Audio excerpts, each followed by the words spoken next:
The last week since the December 3rd results have seen plenty of analysis and finger pointing, but in a typical trend after a loss, we have seen many worthies attribute the BJP's win to factors like polarization, EVM hacking and even Gaumootra, which apparently mesmerizes voters into choosing the Lotus. Today the Prime Minister not only answered all those wise men but also gave his own party men the mantra for what should be done the next few months going into 2024. In the BJP Parliamentary Party meeting where he was greeted with a standing ovation and felicitated by the BJP President JP Nadda, Prime Minister sent out a clear message. The voter is king and must never be underestimated and taken for granted. He also told the assembled MPs that the three things that matter in an election is the teamwork of Karyakartas, the wisdom of voters and the ability of politicians to reach out to beneficiaries of government schemes and assure the Labharthis that kaam bolta hai. Now, talking about the BJP's performance in the results, he said that the win was thanks to teamwork and sacrifice of thousands of BJP workers. He also spoke of how the BJP actually thrives on pro-incumbency. तो स्वाभाविक रूप से कार्यकर्ताओं की जीत हुई है।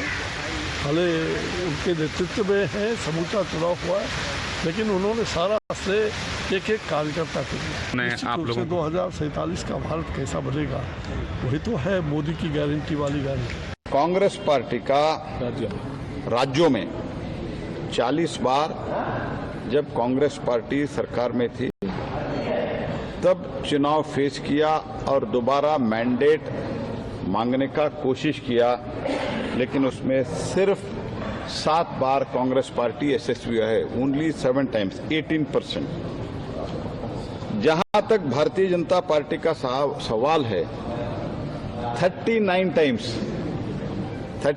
Times हमको दोबारा मैंडेट मांगने का एक अपॉर्चुनिटी मिला सरकार में रहते हुए।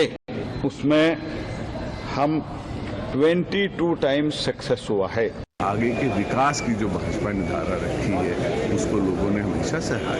प्रधानमंत्री का कहना है कि जिसकी भी सरकार की इतनी स्पष्ट नीति और जो विकास यात्रा हम सब निकाल रहे हैं उसका संदेश लोगों को जाना चाहिए और लोगों को पता रहना चाहिए कि भाजपा हर गरीब व्यक्ति के लिए, हर युवा के लिए, हर महिला के लिए, हर किसान के लिए कार्य कर रही है।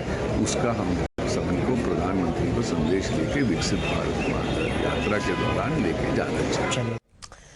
But it seems that some people refuse to read the writing on the wall. Even today, members of INDIA continue to blame the voters and the EVMs. From Digvijay Singh to Akhilesh Yadav, they challenged the government to hold the elections via ballot paper. Even Lalu Prasad said that coming 2024, the BJP would be wiped out without winning a single seat. ऐसे EVM के बारे में कुछ बोलो, Bharatiya Janata party बहुत जोर से मिर्ची लगती है। इतना जोर से क्यों लगना चाहिए? लगता है मतलब कुछ न कुछ तो कारण होगा। आगे बात होगी तो आप सबके सामने होगी।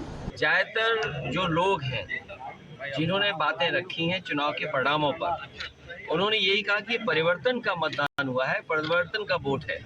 तो इसलिए सबसे ज्यादा चिंता का विषय भारतीय जनता पार्टी के लिए होना चाहिए, क्योंकि अगर प्रदेश स्तर पर ये परिवर्तन का वोट है तो कल जब दिल्ली का चुनाव होगा तो एक बार फिर जनता परिवर्तन के लिए वोट डालेगी। फूल सिंह बरैया जी को बधाई देता हूं कि अपने वचन के पक्के रहे। मैंने उनको रोक दिया क्योंकि उनका वचन तो सही निकला। पोस्टल बैलेट में उन्हें तो 50 से कम सीटें मिली जिसमें लीड थी, इसलिए उनको कोई मुंह काला करने की जरूरत नहीं है।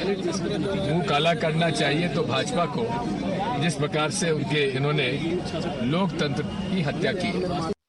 कहाँ से जीतेगा? लोकसभा है ना, एक भी सीट नहीं जीतेगा, हार जाएगा सब। वो हम लोग जीतेगा। लालू जी ऐसी घोषणाएं तो 2014 से कर रहे हैं ना, हर बार हार जाते हैं। अब तो संसद थोड़ी बड़ी हो गई है, माइक्रोस्कोप से कोई देखना पड़ेगा आरजेडी का है कि नहीं।